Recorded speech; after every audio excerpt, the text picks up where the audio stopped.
Hey y'all, this is my Imperial Outdoors x195.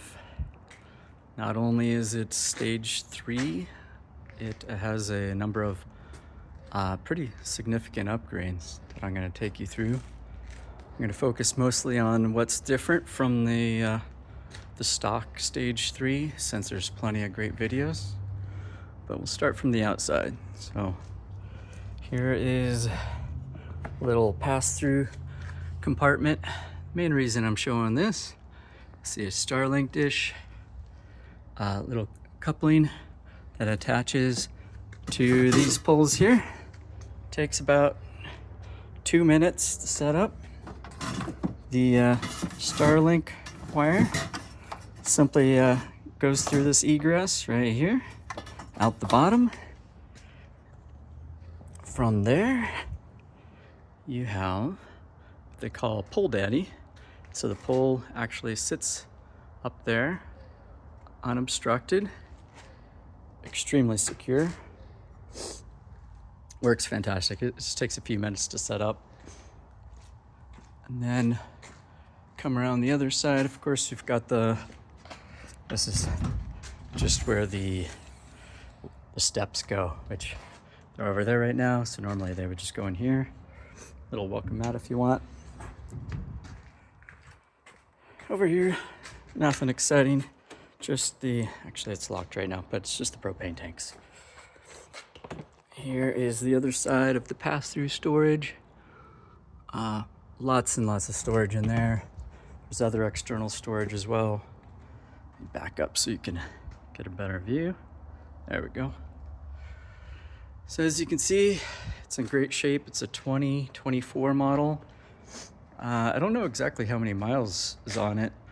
It's got about 6 weeks or so of total usage, so probably under 2,000 to 3,000 miles, I would imagine. Great shape though. Literally the only thing that this has is you'll see some, if you look really closely, some superficial scratches. Something any of the outdoor rigs will have.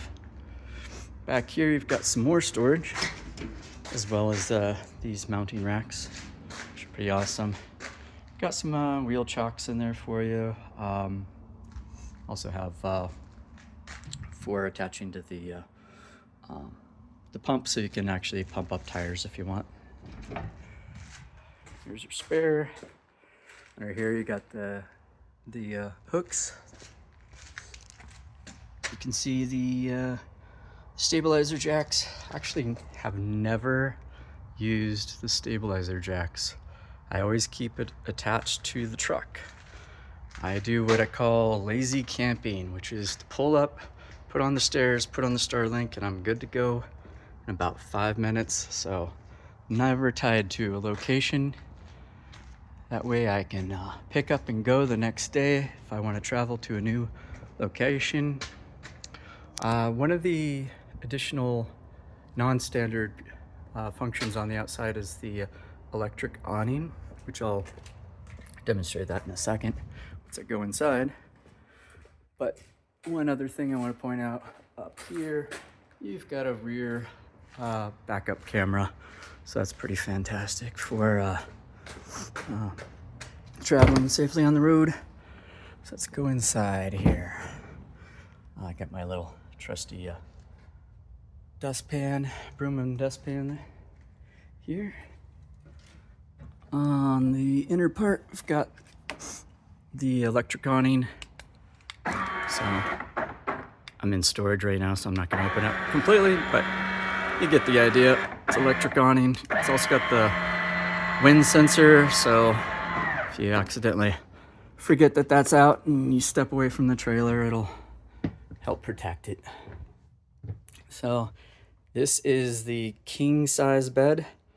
It is very large, fantastic, pretty incredible for a 19.5-foot trailer to have this much sleeping space.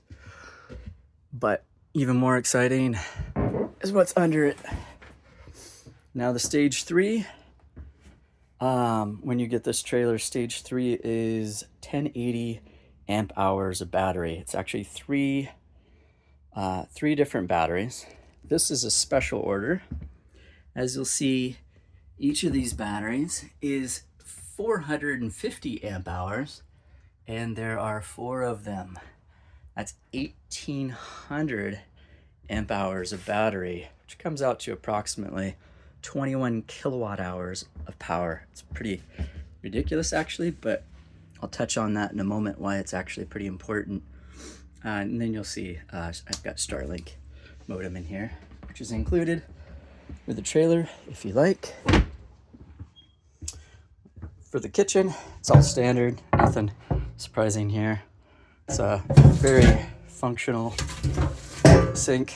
It's actually quite large considering the size of the trailer. It's fantastic. Convection oven.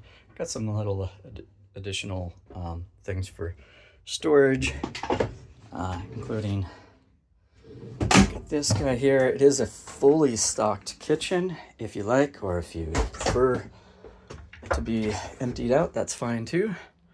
But it is really nice cookware, works fantastic. And the convection oven even has a toaster, a Keurig. It's even got a little vacuum in here.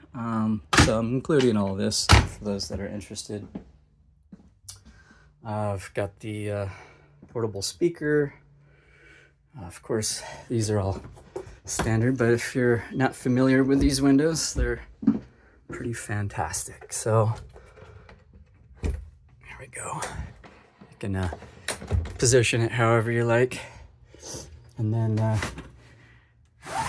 this you can either do for the screen to keep the bugs out,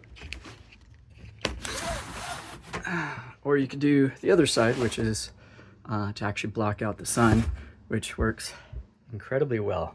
So if you like sleeping in the morning, it'll be pitch black. Lots of storage. In fact, way more storage than I ever use, and that's considering I spent a good amount of time in here on all my trips. So that was a nice surprise.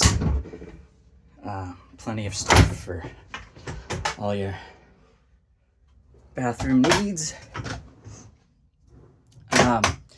One of the non-standard additions to this trailer, this is a compost toilet.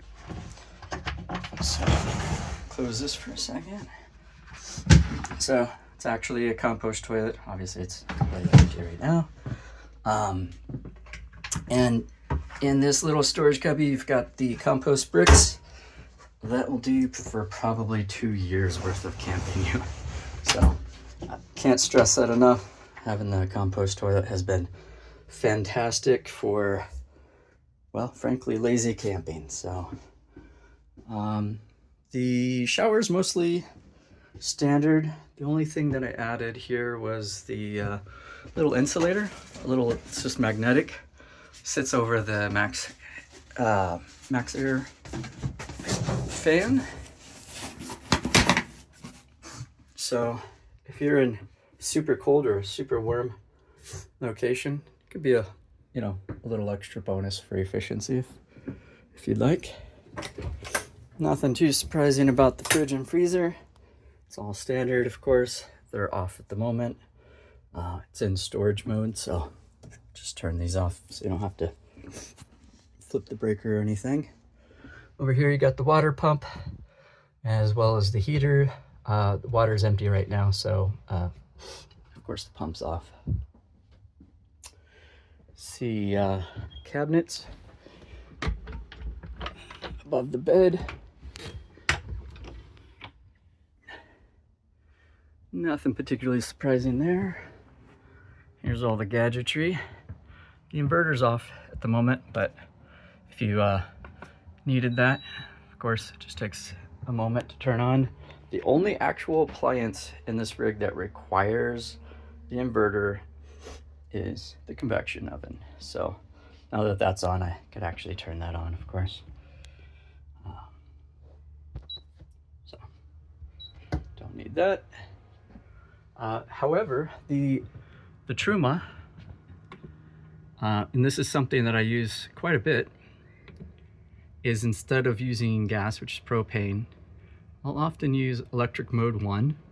So I've got a giant battery pack, so typically if you're not in extremely cold weather, I just use electric mode. You've got tons of battery capacity, no need to burn the fuel. It's just one more thing you have to fill up later, right? And yeah, your battery gauge, solar gauge. We're in storage right now, so there's nothing to see there. And yeah, that should be it. Feel free to contact me through the listing found in the description of this video, and I'll make sure to answer any questions you might have. All right, have a good one.